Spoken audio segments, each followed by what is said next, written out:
자, 우리 큰 소리로 아멘 해보겠습니다. 할렐루야. 자, 앞뒤적으로 인사하겠습니다. 당신과 함께 예배할 수 있어서 참 행복합니다. 네, 감사합니다. 오늘 본문은 유대 종교 지도자들이 죽은 나사로를 살리신 예수님을 죽이려고 모의하는 내용입니다. 특별히 우리 교회는 내일부터 3주간 동안에 교회를 위해서 특별히 기도하는 시간을 가지려고 합니다. 우리의 남은 생에도 그렇지만 특별히 3주간 동안 우리가 함께 모여 기도할 때 우리가 어떤 마음을 가지고 어떤 태도를 가지고 우리가 기도해야 될까? 오늘 우리가 함께 읽은 이 본문의 말씀을 통해서 몇 가지 교훈을 찾아보려고 합니다. 첫 번째 교훈은요, 섭리하시는 하나님을 신뢰하라는 것입니다. 오늘 본문을 보면 예수님이 죽은 나사로를 살리신 이후에 사람들의 반응이 두 가지로 갈리는 것을 보게 됩니다. 우선 45절을 볼까요? 마리아에게 와서 예수께서 하신 일을 본 많은 유대인이 그를 믿었으나, 그 표적을 본 사람들이 예수님을 믿게 됐다는 거예요. 너무나 감사한 일이죠. 그러나 모두가 믿지 않았습니다. 많은 사람이 믿었을 뿐, 두 번째, 그중 어떤 자는 바리새인들에게 가서 예수께서 하신 일을 알리니라. 표적을 보았지만 여전히 믿지 않습니다. 오히려 예수님과 적대적인 관계에 있는 바리새인들에게 가서 예수께서 하신 이 일을 알렸어요. 자, 그러자 47절입니다. 이에 대제사장들과 바리새인들이 공회를 모으고 이르되, 이 사람이 많은 표적을 행하니 우리가 어떻게 하겠느냐. 그들은 예수님께서 죽은 나사로를 다시 살리셨다는 이러한 소식을 듣고 아주 곤혹스러워해요. 나사로 사건으로 인해서 민심은 점점 더 예수님에게로 기울어지고 있습니다. 그런 모습을 보면서 그들은 자신들의 기득권을 지키기 위하여 아주 고심하게 됩니다. 사실 포도주가 떨어진 혼인잔치집에서 포도주를 만들어내고 보리떡 5개, 물고기 2마리를 가지고 남자만 5,000명을 먹였어요. 수많은 병자들을 정말 온전하게 고쳐내십니다. 심지어 죽은 자도 다시 살려내세요. 이런 예수님은 그 당시 많은 백성들에게 너무너무 필요한 존재였어요. 그런 예수님을 수많은 백성들은 열광했고 환호했어요. 그러나 예수님과 적대적인 관계에 있었던 이 당시 유대 종교 지도자들에게 있어서는 예수님이라는 존재는 굉장히 위협적인 존재였습니다. 예수님이 점점 더 많은 사람들에게 환영을 받게 될수록, 많은 사람들이 예수님을 추종하게 될수록 그들은 더 큰 위협을 느끼게 된 거예요. 그래서 예수님을 죽이려고 합니다. 그런데 예수님을 죽일 적당한 명분이 없어요. 그래서 고심을 하던 차에 그들은 아주 기가 막힌 명분을 찾아내게 됩니다. 계속 보실까요? 48절. 만일 그를 이대로 두면, 자, 이제 그들이 지금 의논하는 것입니다. 모든 사람이 그를 믿을 것이요, 그리고 로마인들이 와서 우리 땅과 민족을 빼앗아 가리라. 여러분, 예수를 더 많은 사람들이 믿으면 정말 감사한 일이다. 원래 이제 이렇게 되는 게 맞잖아요. 근데 예수님을 더 많은 사람들이 믿게 되고 더 많은 사람들이 예수님을 추종하게 되면 어떤 일이 벌어질 거라고요? 로마인들이 와서 우리 땅을 빼앗아 갈 것이다. 이게 무슨 말이죠? 더 많은 사람들이 예수님을 추종하게 되면 로마 정부는 이 사태를 단순히 그저 예수 종교 운동으로 볼 게 아니라 틀림없이 정치적인 혁명으로 생각하게 될 거라는 거예요. 그렇게 되면 위협을 느낀 로마 제국이 물리적인 어떤 압박과 공격을 행사하게 될 것이고, 그렇게 되면 이 유대 공동체의 미래는 아주 불투명해진다는 거죠. 당시의 로마 제국은 식민지에 대해서 아주 관대한 정책을 폈어요. 그러나 폭동에 대해서는 절대 용납하지 않았습니다. 그러니까 이런 사태가 계속 진행이 된다면 로마 제국은 틀림없이 많은 무리들이 예수님을 그리스도로 믿고 따르게 될 때 이러한 사태를 정치적인 혁명으로 간주하고 뭔가 폭동을 일으키려고 한다는 것으로 생각하고 유대 공동체를 무너뜨리고 멸망시키려고 하게 될 거다. 이제 이런 얘기들을 했다는 것입니다. 그때 물론 이것은 그들의 과장된 추론이지만요, 자 49절을 보십시오. 그 중에 한 사람 그의 대제사장인 가야바가 그들에게 말하되 너희가 아무것도 알지 못하는도다. 한 사람이 백성을 위하여 죽어서 온 민족이 망하지 않게 되는 것이 너희에게 유익한 줄 생각하지 아니하느냐 하였으니. 지금 무슨 말이에요? 한마디로 말하면 지금 이 사태야말로, 이런 사태야말로 예수를 죽일 기가 막힌 명분이 될 수 있다는 거예요. 사실 예수님에게는 그를 죽일 만한 어떤 불의함이나 어떤 불법 찾을 수가 없었어요. 그래서 고심하고 있었는데 이제 무슨 명분이 생긴 거예요? 유대 공동체의 안녕을 지켜내야 된다는 거예요. 이거 그대로 내버려두면 로마 제국이 반드시 유대 나라를 공격하게 될 거라는 거죠. 그러니까 그러한 위기에서 이 나라를 지키려면 예수를 제거해야 된다는 것입니다. 유대 공동체의 안녕을 위해서라면 예수는 제거되어야 마땅한 그런 존재라는 거예요. 이제 그들은 그런 명분을 찾은 것입니다. 그래서 53절에 보면 이날부터는 그들이 예수를 죽이려고 모의하니라. 이제 본격적으로 예수님을 죽이려는 모의가 시작이 되는 것입니다. 그래서 이후에요, 예수님이 체포가 되신 다음에 예수님을 신문했던 로마 총독 빌라도는 예수님을 신문하고 나서 그를 정치적인 혁명가로 생각하지 않습니다. 전혀 로마 제국의 위협적인 존재라고 생각 안 해요. 근데 오히려 유대 종교 지도자들은 예수를 정치적인 혁명가로 몰아붙여요. 예수가 무리를 선동하고 또 폭동을 조장하면서 자기 자신을 스스로 왕이라고 주장하며 황제의 권위에 도전하는 그런 위협적인 인물이라는 거예요. 그러면서 그런 예수를 만약에 당신이 살려둔다면 빌라도 당신은 로마 황제의 충신이 아니다, 이런 식으로 몰아붙여서 결국은 예수님을 십자가에 못 박아 죽게 하는 것이죠. 그러니까 오늘 이 유대 종교 지도자들이요, 어때요? 그들은 전혀 하나님의 영광, 하나님의 목적, 하나님의 뜻, 하나님이 지금 뭘 원하시고 뭘 기뻐하시느냐, 이런 것에 전혀 관심이 없어요. 죽은 자도 살려내시는 이 예수는 도대체 어떤 존재냐, 정말 그는 과연 그리스도시냐, 이런 문제에 대해서도 전혀 관심 없어요. 그들의 관심은 오로지 자신들의 기득권을 유지하는 일에만 골몰하고 있습니다. 그러면서 자신들의 입지를 위협하는 예수를 제거할 그런 생각만을 하고 있는 거예요.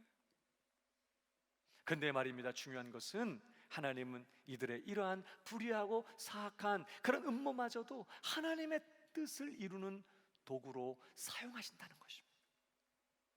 하나님은 선하신 하나님이십니다. 하나님은 스스로 악을 조장하거나 어떤 죄를 짓도록 유혹하거나 어떤 악한 일들을 하도록 부추기는 분 절대 아니십니다. 그럼에도 불구하고 선하시며 공의로우신 하나님은 이러한 사람들의 불의하고 사악한 음모마저도 그분의 선하신 뜻을 이루시는 도구로 사용하세요. 무죄한 예수님은 결국 억울하게 모함을 당하고 빌라도에게 십자가형을 언도받고 십자가에 못 박혀 죽으십니다. 그걸 통해서 하나님의 택하신 백성들이 율법의 저주로부터 속량함을 받게 되고 우리를 구원하시려는 하나님의 구속의 역사를 이루게 되시는 것이죠. 하나님은 악인들의 이러한 악한 음모를 사용하셔서 하나님 그분의 선하신 뜻을 이루시는 도구로 사용하셨어요. 사랑하는 여러분, 하나님은 결코 실수하거나 실패하는 분이 아닌 줄 믿으시기 바랍니다. 하나님은 심지어 악인들의 불신앙과 패역함과 반역까지도 그분의 선하신 뜻을 이루시는 도구로 사용하세요. 아멘이십니까? 그렇다면 정말 순수한 동기를 가지고 우리 하나님을 섬기며 하나님을 기쁘시게 하며 하나님을 하나님의 뜻을 이루기를 원하는 그런 마음 가지고 봉사하고 헌신하고 기도하고 수고하고 섬기는 이러한 일들은 하나님이 얼마나 더 복되게 사용하시겠냐 이 말이에요. 사람들이 알아주지 않아도, 다른 사람들이 오해해도, 악마저도, 불의함마저도 그분의 선한 뜻을 이루는 도구로 사용하시는 하나님은요, 우리의 연약한 헌신, 부족한 수고 더 복되게 그분의 뜻을 이루는 도구로 사용해 주실 줄 믿습니다. 특별히 예수님께서 말씀하셨어요. 내가 내 교회를 세우리니 음부의 권세가 이기지 못하리라. 예수님은 그분의 교회를 세우기 위하여 이 땅에 오셨습니다. 내가 내 교회를 세우리라. 여러분, 교회는 주님이 세우시는 줄로 믿습니다. 주님이 책임지세요. 주님이 이끄십니다. 주님이 보호하시고 그 교회를 끝까지 주님이 책임지세요. 내가 내 교회를 세우리니 음부의 권세가 이기지 못하리라. 주님은 그러한 교회를 세우시고 그 교회를 통해서 하나님의 영광을 드러내시고 음부의 권세를 초토화시키시면서 온 세상 구석구석 하나님의 나라를 이루기를 원하신 그 하나님의 뜻을 그분의 교회를 통해서 펼쳐내기로 하신 것이죠.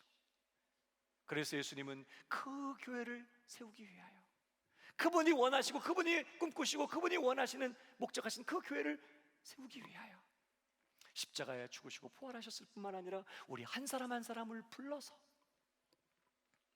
여기까지 이끄시고 이 자리에 있게 하심으로써 우리를 그분의 교회로 삼으신 것입니다. 그래서 제가 이 교회에 와 있는 똑같은 이유로 여러분 한 분 한 분이 이곳에 와 계시는 거예요. 우리는 그저 내가 원하는 일을 이루기 위해서, 내가 목적하는 바를 성취하기 위해서, 내 뜻을 이루고 내가 원하는 것을 얻어내기 위하여 여기 와 있는 것이 아니라 주님이 그분의 교회를 세우시고 그 교회를 통해서 영광을 드러내시며 하나님의 비전을 성취하는 역사를 이루기 위하여 우리 한 사람 한 사람을 불러서 그분의 교회를 이루게 하신 거예요. 여러분, 사실 저나 우리 모두가 얼마나 부족하고 연약한 사람입니까?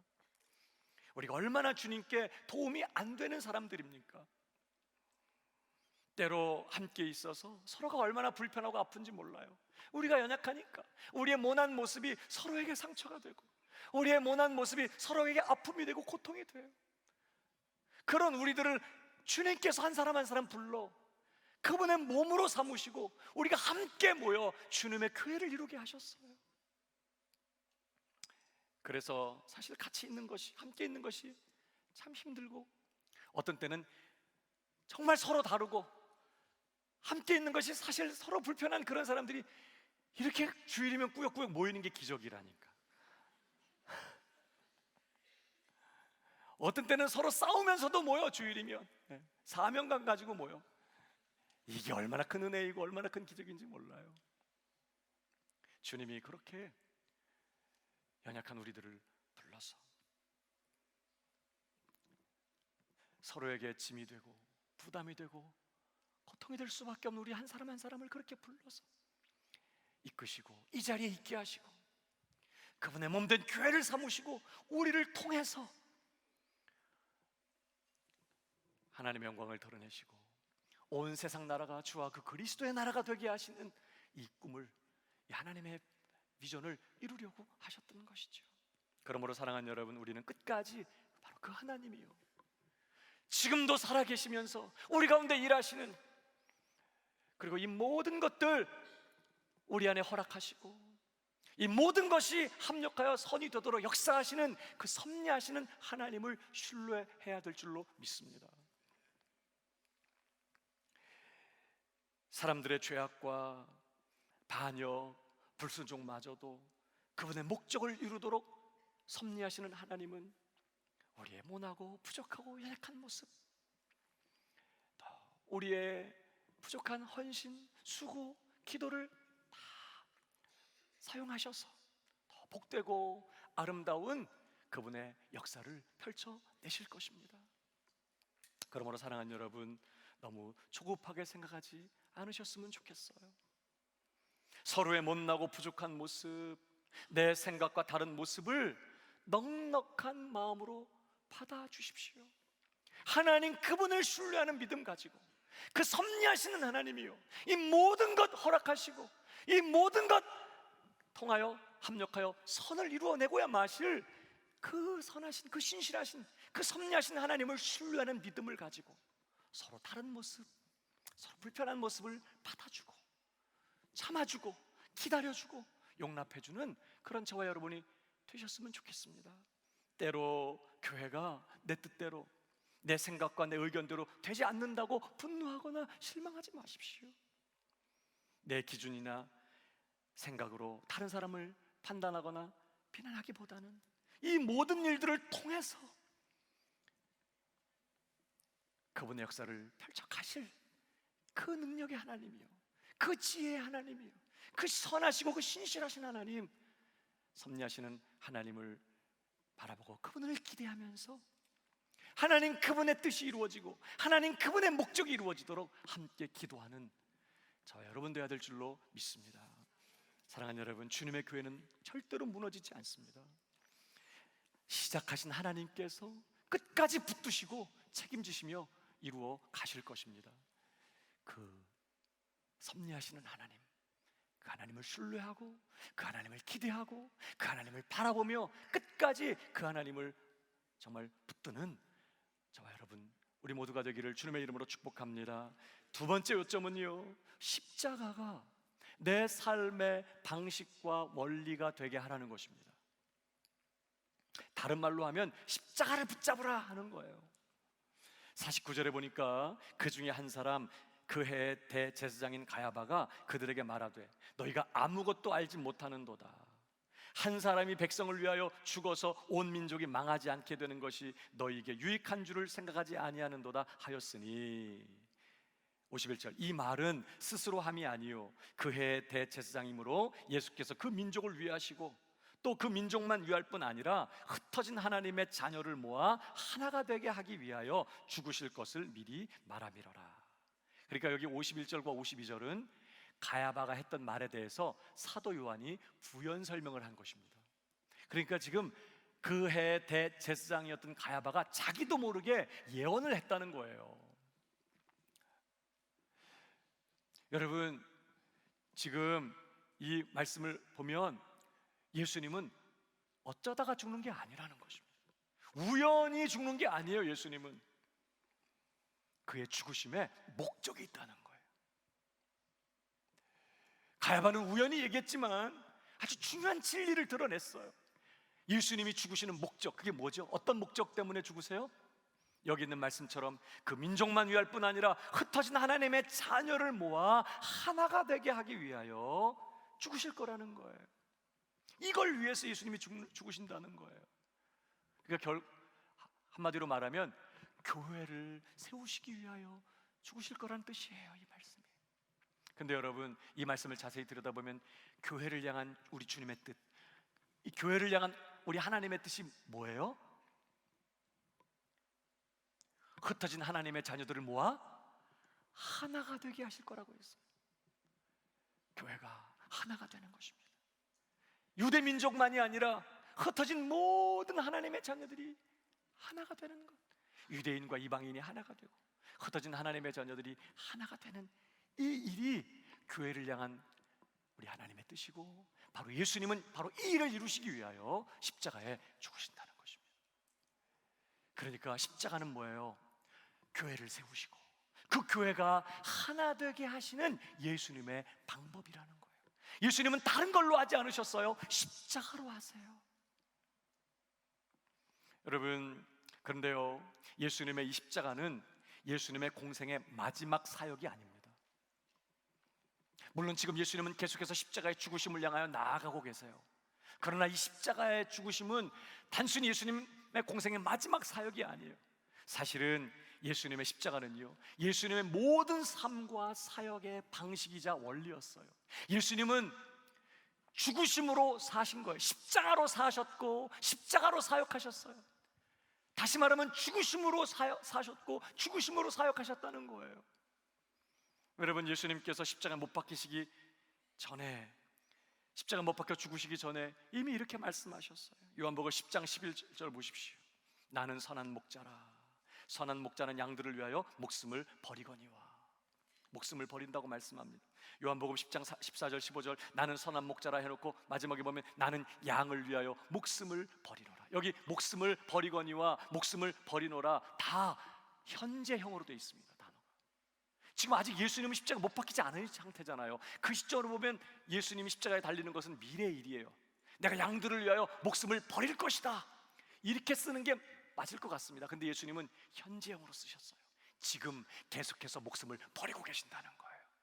아직 십자가 못 박히지 않았지만 예수님은 지금도 양들을 위해서, 그의 교회를 위해서 목숨을 버리고 계신다는 거예요. 예수님은 십자가에 못 박혀 죽으시기 전에 이미 철저하게 죽으시는 삶을 사신 거예요. 어떻게 죽으시는 삶을 사셨죠? 빌립보서 2장에 보면 이런 말씀이 있습니다. 6절에 그는 근본 하나님의 본체시나 하나님과 동등됨을 취할 것으로 여기지 아니하시고. 예수님은 완전하신 하나님이셨습니다. 성부 하나님과 동등하신, 동일하신 그런 하나님이셨어요. 영원부터 영원까지 예수님은 하나님이 아닌 적이 없었어요. 완전하신 하나님, 영광받기에 합당하신, 무한하시고 영광스러우신 하나님이십니다. 그런데 예수님께서 그런 하나님으로서의 자신의 영광, 자신의 권세, 자신의 전부를 포기하셨다는 거예요.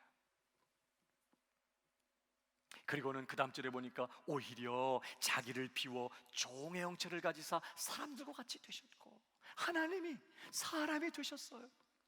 여기 특별히 자기를 비워 했는데 made himself nothing이에요. 자기 자신을 nothing으로 만드셨다는 거예요. 나는 nothing이다 이렇게 여기셨고 완전 nothing으로 만드셨다는 거예요. 자기 자신을.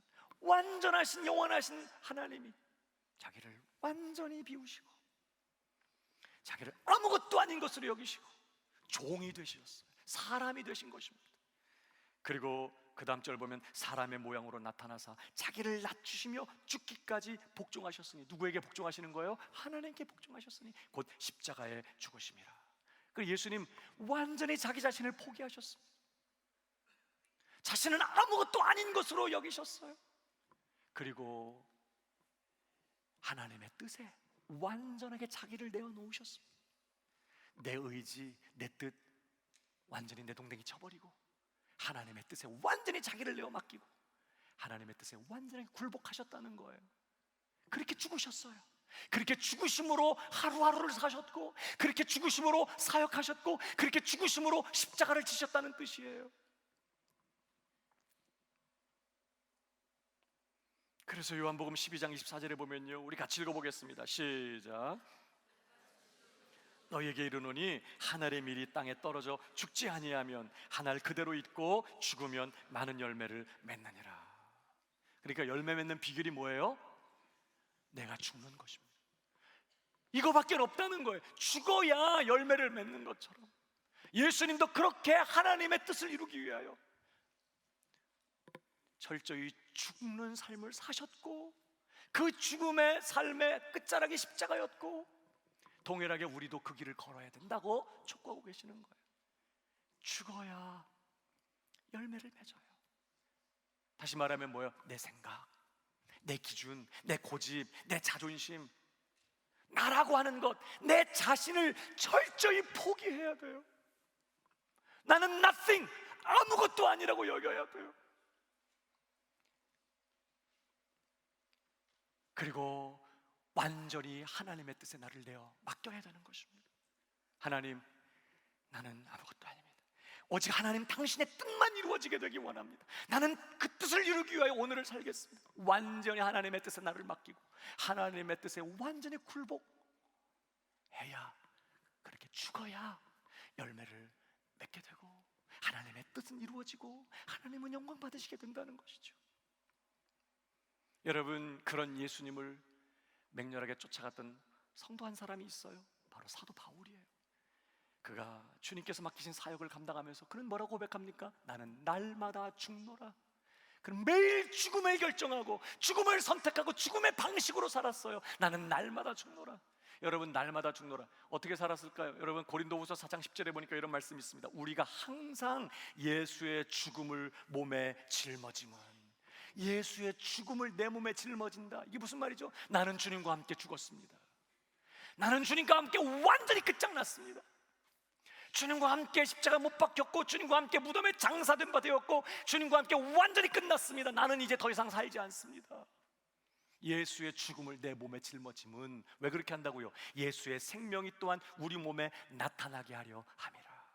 계속 볼까요? 우리 살아있는 자가 항상 예수를 위하여 죽음에 넘겨지면, 살아있어요. 그럼에도 불구하고 항상 죽음을 선택한다는 거예요. 죽음에 넘기면 왜요? 예수의 생명이 또한 우리 죽을 육체에 나타나게 하려 함이라. 한마디로 말하면 뭐예요? 내가 절저하게 죽어야, 내가 완전히 죽어야 어떤 일이 벌어져요? 내 안에 살아계시는 부활이요 생명 되신 예수님의 그 생명이 드디어 드러나고 나타날 수 있다는 거예요. 내가 아직 살아있는 동안에는, 내가 시퍼렇게 살아서 내가 역사하고 내가 일을 하는 동안에는 내 안에 예수 생명 흘러나갈 수 없다는 거예요. 내가 죽어야 예수 생명이 나타나요. 그래서 그 다음 절입니다. 같이 읽어볼까요? 시작. 사망은 우리 안에서 역사하고 생명은 너희 안에서 역사하는. 여러분, 바울이 사역하는 동안에 뭐라고 말해요? 사망은 우리 안에서 역사하고. 이게 무슨 말이에요? 바울 안에 사망이 충만해. 이게 무슨 뜻이죠? 완전히 죽는 것입니다. 바울이라는 건 없어요. 오직 누구만 있어? 내 안에 사시는 예수님만 있어요. 나는 없어. 내 기준, 내 고집, 내 생각, 내 열기, 내 감정, 내 의지 철저하게 포기하는 거예요. Nothing, 아무것도 아닙니다. 오직 주 예수님만. 그렇게 사망으로 충만했어요. 그러자 너희 안에서 뭐가 충만했다고요? 예수 생명이 충만한 거예요. 내가 죽으니까 드디어 예수 생명이 흘러넘쳐서 주변의 사람들을 살려내더라는 거예요.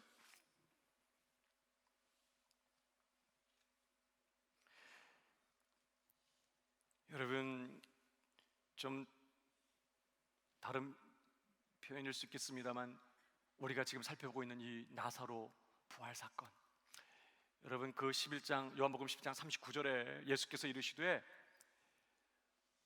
돌을 옮겨 놓으라 하시니 그 죽은 자의 누이 마르다가 이르되 주여 죽은 지가 나흘이나 되었음에 벌써 냄새가 나나이다.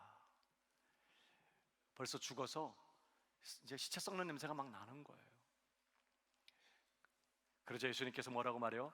이르시되 내 말이 네가 믿으면 하나님의 영광을 보리라 하지 아니하였느냐 하시니, 예수님은 처음부터 이 나사로 사건을 통해서 하나님의 영광 드러내기를 결정하셨어요.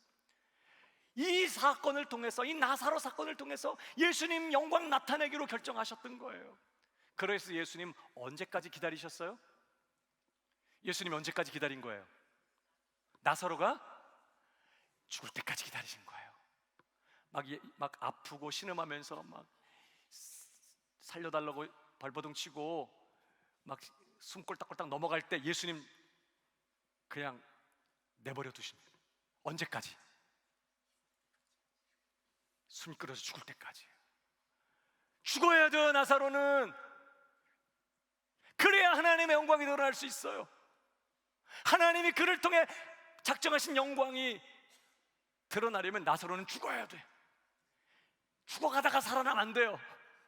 죽어야 돼요. 예수님 언제까지 기다려요? 죽은 정도가 아니라 언제까지? 죽어서 썩는 냄새가 풀풀 날 때까지 기다리시는 거예요. 완전히 죽어서 썩어 문드러져서 썩은 냄새가 풀풀 날 때까지 주님은 기다리셨던 거예요. 자, 무덤 문을 제치셨습니다.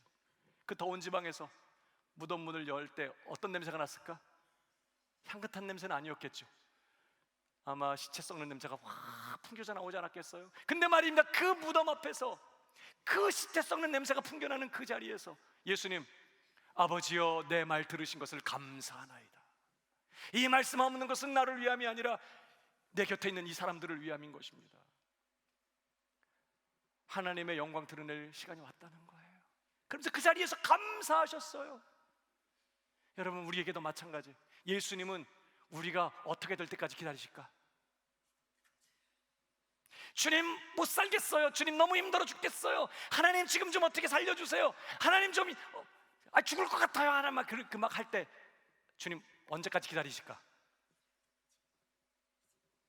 왜 대답이 없어요? 죽을 때까지 기다리시는 거죠. 이건 육신의 죽음을 말하는 게 아니라 완전히 이제 그래서 나라는 것이 포기될 때까지, 내 생각, 내 고집, 내 기준 완전히 내려놓게 되고, 주님 이 모든 상황들을 믿음으로 받아들이겠습니다. 주님 감사합니다. 이제 완전히 나를 주님 손에 내어드립니다. 살리시든지 죽이시든지 주님 뜻대로 하시옵소서. 오직 주님의 뜻만 이루어지게 되기를 원합니다. 난 nothing, 아무것도 아닙니다. 주님 당신께서 원하시는 대로 하시옵소서. 완전히 하나님 앞에 굴복하고, 완전히 나를 포기하고, 완전히 나를 주님의 뜻에 내려놓고 그 뜻에 나를 드리고 굴복하게 될 때까지, 죽어서 썩은 냄새가 풀풀 날 때까지 주님은 기다리시는 거예요. 그리고 그 자리에서 그 죽은 자를 다시 살려내시고 영광을 드러내시는 것이죠. 사랑하는 여러분, 죽어야 다시 살고, 죽어야 완전히 내가 죽어야 예수님의 역사를 체험하고, 내가 죽어야 예수 생명을 경험하게 되고, 내가 죽어야 공동체가 살아나고, 내가 죽어야 하나님의 영광을 보게 되는 줄 믿으시기 바랍니다. 그러니까 여러분, 예수님이 제일 좋아하시는 냄새가 있어요. 우리 하나님이 제일 좋아하시는 냄새가 있어요. 그게 무슨 냄새일까요? 제가 이 말씀을 묵상하면서 새롭게 그렇구나 이렇게 깨닫게 된 구절이 있는데, 창세기 말씀이에요. 노아 홍수가 끝났어요. 다 멸망당했지만 노아와 그의 가족들이 구원을 받고 그 방주에 있었던 짐승들이 구원을 받습니다.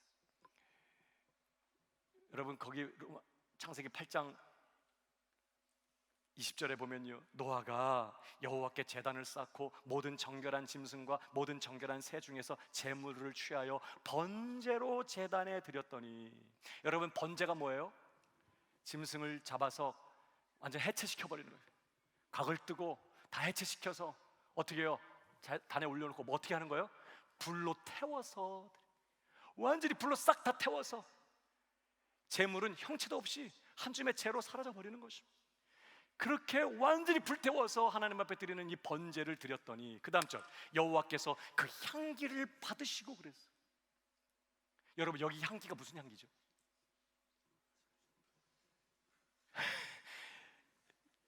이 재물을 막 불에 태울 때 나는 그 고기 굽는 냄새예요? 고소해라.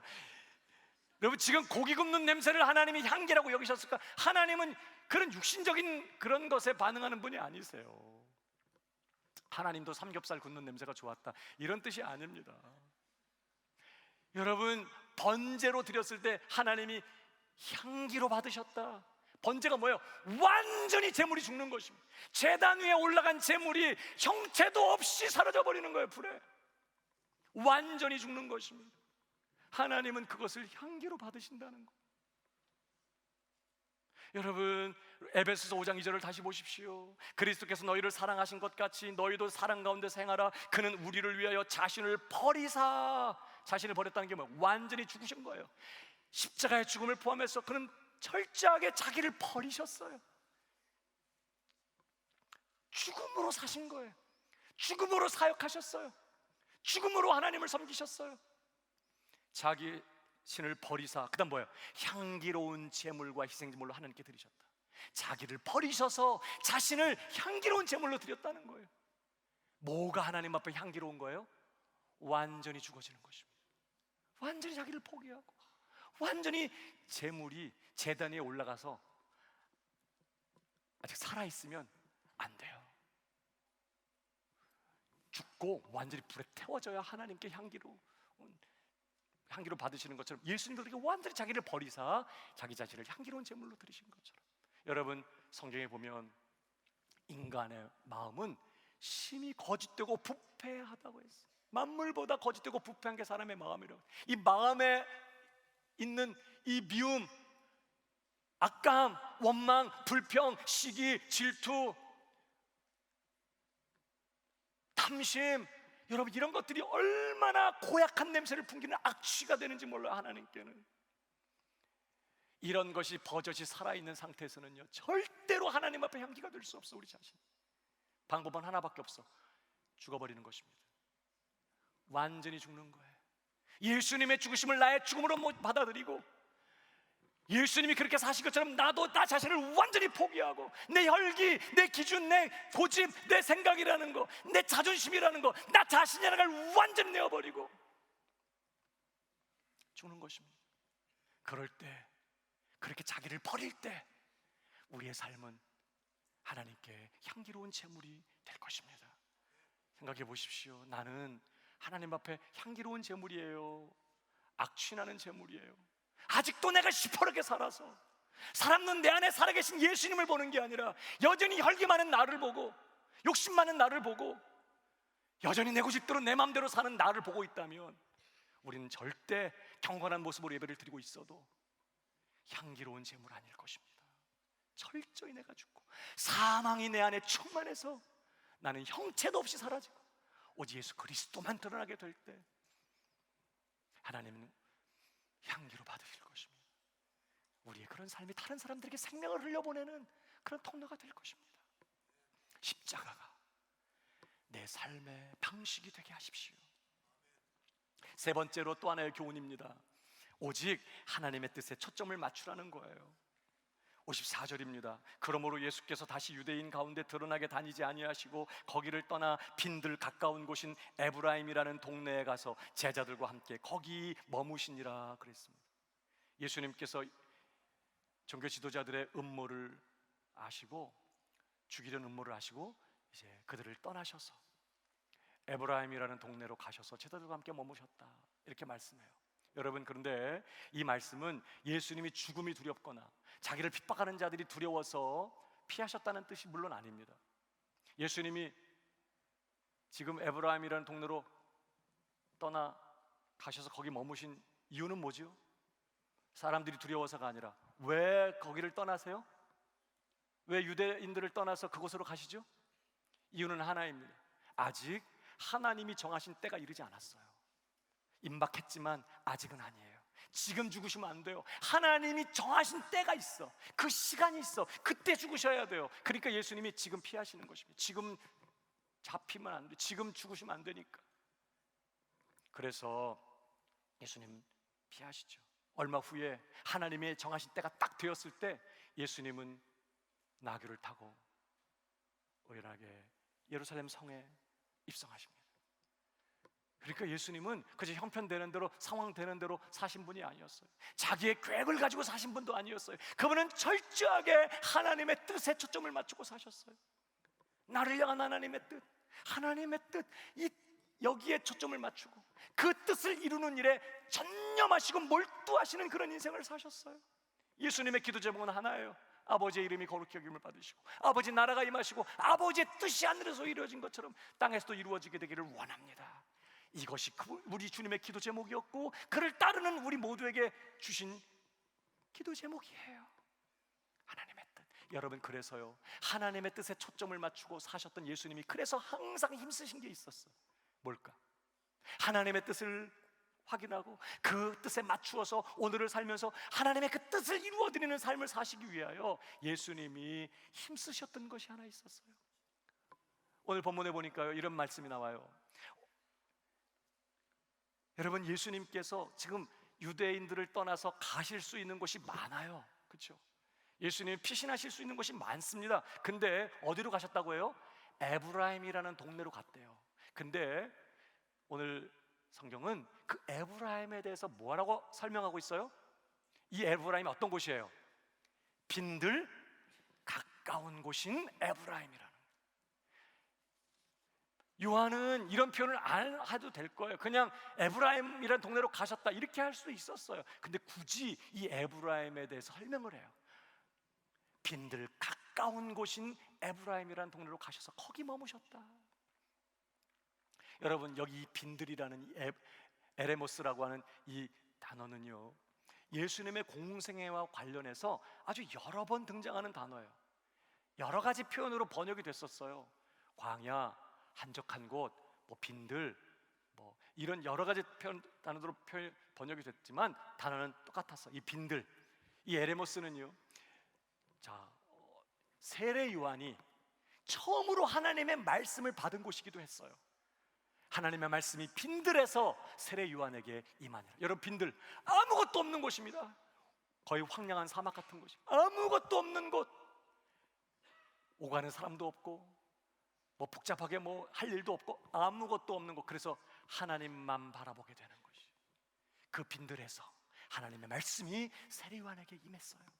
거기서 말씀을 받았어요. 예수님 처음 공생을 시작하시면서 40일 동안 금식하시며 기도하신 곳이 바로 이 빈들이었어요. 예수님이 성령의 이끌림을 받아 그 빈들로 가셔서 거기에서 금식하시면서 기도하시고 바로 거기에서 마귀의 유혹을 이겨내시죠. 예수님께서는 공생을 하시는 내내 자주자주 이 빈들을 찾으셨는데, 특별히 마가복음 1장 35절에 보면요, 새벽 아직도 밝기 전에 예수께서 일어나 나가 한적한 곳으로 가사 거기서 기도하시더니 그랬는데, 여기 한적한 곳이 에레모스예요. 빈들. 예수님께서 의도적으로 빈들로 찾아가시는 거예요. 그 전날이 안식일이었고요, 하루 종일 안식에서 회당에서 가르치고 귀신 쫓아내고, 오후에는 시몬 장모의 열병 고치시고, 저녁 때가 돼서 안식일이 끝나는 시점이 되자 사람들이 수많은 병자들을 데리고 예수님께 몰려들었습니다. 늦게까지 예수님이 그들을 고쳤거든요. 얼마나 늦게 주무셨겠어요? 피곤하셨겠죠? 그러나 그 다음날 아직 밝기도 전에, 이전 번역에는 새벽 오히려 미명에 예수님은 일어나셨어요. 그 일어나서 그냥 베개에다가 머리를 묻고 주여 아버지 이렇게 기도하실 수 있었잖아요. 근데 예수님은 일어나 나가, 어디로 가셨다고요? 빈들로 가셨어요. 빈들로 찾아가시는 거예요. 한적한 곳, 그곳에 가셔서 거기서 간절하게 기도하십니다. 다른 곳에 보면 또 다른 사건을 기록하면서 누가복음 5장 16절에 보니까 예수는 물러가사 한적한 곳에서 기도하시니라. 역시 이 한적한 곳이 빈들이에요. 에레모스라는 그 단어 똑같은 단어예요.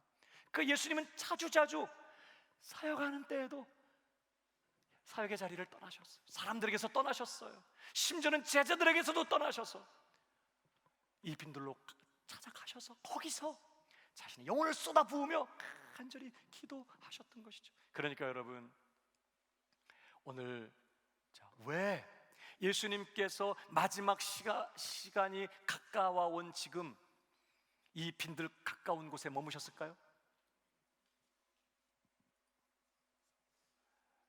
왜 마지막이 가까운 이 시점에서 예수님은 빈들 가까운 곳에 머무셨을까?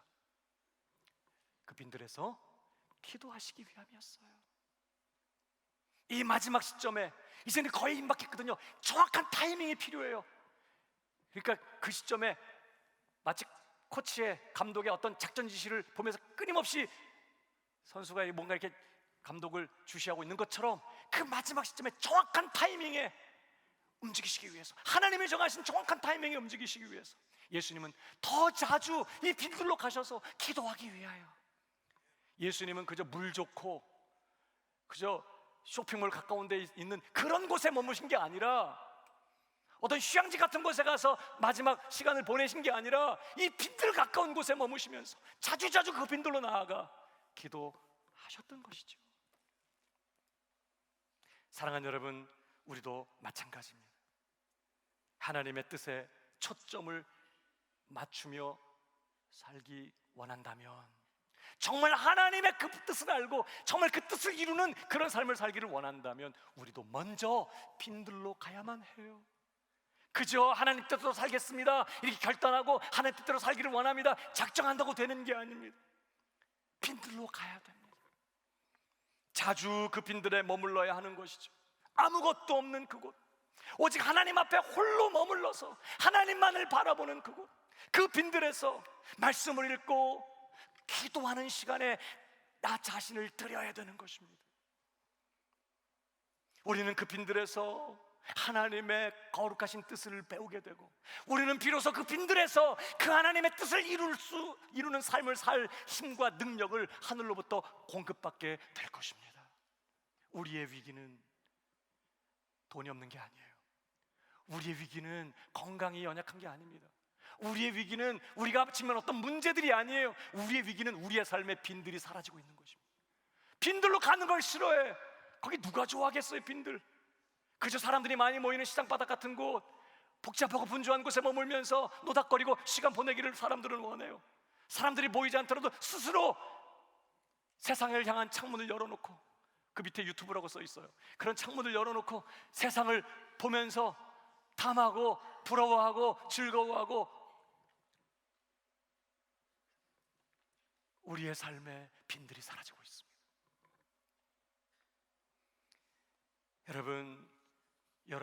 여러분의 빈들은 어디입니까? 빈들 가까운 곳에 머물면서 자주자주 그 빈들로 나아가게 되기를 주님의 이름으로 축복합니다. 내일부터 특세가 시작이 돼요. 물론 우리는 개인적으로 말씀을 묵상하고 개인적으로 홀로 하나님 앞에 기도하는 시간들을 가져야 되지만, 이런 기간에는요, 함께 모여서 함께 우리 공동체를 향한 하나님의 뜻을 기다리고 그 뜻을 이룰 수 있는 하나님의 은혜를 간구하면서 함께 모여 기도하는 이런 시간들 우리에게 필요해요. 빈들 가까운 곳에 머물며 자주자주 빈들로 나아가 온 마음과 영혼을 쏟으며 하나님의 뜻을 구하고 그 뜻 이룰 힘과 은혜를 간구하는 저와 여러분 되셔서 우리의 삶이 열매 맺는 하나님의 뜻을 이루는 복된 삶 되시기를 주님의 이름으로 축복합니다.